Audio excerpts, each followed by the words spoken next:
কোটি টাকা ব্যবসা করলে কত দিবে আমাকে? 25% আবার। আয়োজনটা এত বড় হবে জানতাম, বিকজ বাংলাদেশ এবং পশ্চিমবঙ্গের সবচেয়ে স্ট্রং প্রোডাকশন গুলোই কিন্তু একসাথে হয়েছে, বড় প্রোডাকশন হাউস গুলোই একসাথে হয়েছে, পাওয়ার হাউস গুলোই একসাথে হয়েছে।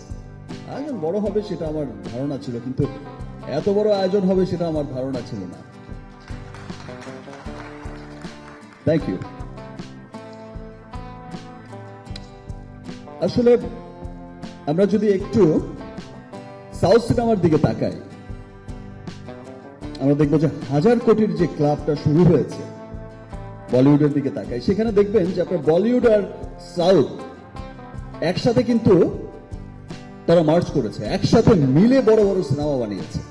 বাহুবলী বানিয়েছে, কেজিএফ বানিয়েছে, আর কত কত সিনেমা বানিয়েছে। তারা বলিউড এবং সাউথ কিন্তু এখন একসাথে হয়ে গেছে। আগে কিন্তু তেমনটা ছিল না, একসাথে তেমন একটা মার্চ করা আমরা দেখতাম না। এই যে দুইটা পাওয়ার হাউস একসাথে হয়েই কিন্তু পৃথিবী তাদের সিনেমাকে একটা অনন্য উচ্চতা দিয়েছে অল ওভার দ্য ওয়ার্ল্ডে। আমিও স্বপ্ন দেখতাম যে কোন দিন, আমি এর আগেও বহুবার বলেছি যে আমি স্বপ্ন দেখতাম যে কোন দিন আসলে দাঁড়িয়ে বলবো যে অ্যাকচুয়ালি ডাবলিনের কি অবস্থা, আচ্ছা এলএতে কি অবস্থা, এলের কয়টা শো গেল, আচ্ছা ঠিক আছে, কানাডার কি অবস্থা, অস্ট্রেলিয়ার কি অবস্থা, নিউজিল্যান্ডের কি অবস্থা, মিডল ইস্টের দুবাইতে কি অবস্থা, কাতার বাহরাইনে কি অবস্থা, সিঙ্গাপুরে কি অবস্থা, অস্ট্রেলিয়া কি অবস্থা। ব্যাপারটা সেই ঘটনাটা কিন্তু শুরু হয়ে গেছে। আপনারা দেখেছেন যে গত কোরবানির ঈদে এসে যে ব্লাস্টিংটা হয়েছে,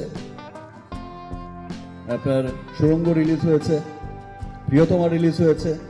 সিনেমাগুলো যে শুধু দেশের মধ্যে যে জনপ্রিয়তা পেয়েছে ব্যাপারটা কিন্তু তা নয়, দেশে যে খুব ভালো ব্যবসা করেছে ব্যাপারটা কিন্তু তা নয়।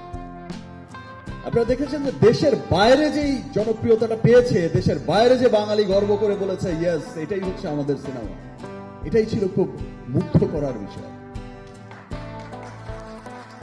আমি যখন ইটালির একদিন নিউজ দেখছিলাম, ইটালির নিউজ চলছিল, অন্য নিউজ চলছিল, তার মধ্যে দেখলাম আমার একটা সিনেমার নিউজ, যে এটা বাংলাদেশের কোন সিনেমা হলের দৃশ্য নয়, এটা হচ্ছে ইটালির অমুক শহরের অমুক একটা খুব দামি একটা শহরের দামি একটা সিনেমা হলের একটা থিয়েটারের দৃশ্য। সেখানে দেখলাম উপচে পড়া ভিড়, 3টার শো প্যাকড আপ হয়ে যাচ্ছে। এই যে আগ্রহটা, এই যে ব্যাপারগুলো দেখতে পেরেছি ডাবলিনে কেমন চলছে, বিষয়টা কিন্তু ঘটেছে, শুরু হয়েছে। এবং সেই আরেকটা বিষয় যেটা ভাবতাম আমাদের সবাই, রাফিরও স্বপ্ন, আলফায়েরও স্বপ্ন, শাকিল ভাইদের, রেদওয়ান রডি, মহেন্দ্র সিং ধোনি, মহেন্দ্র সিং ধোনি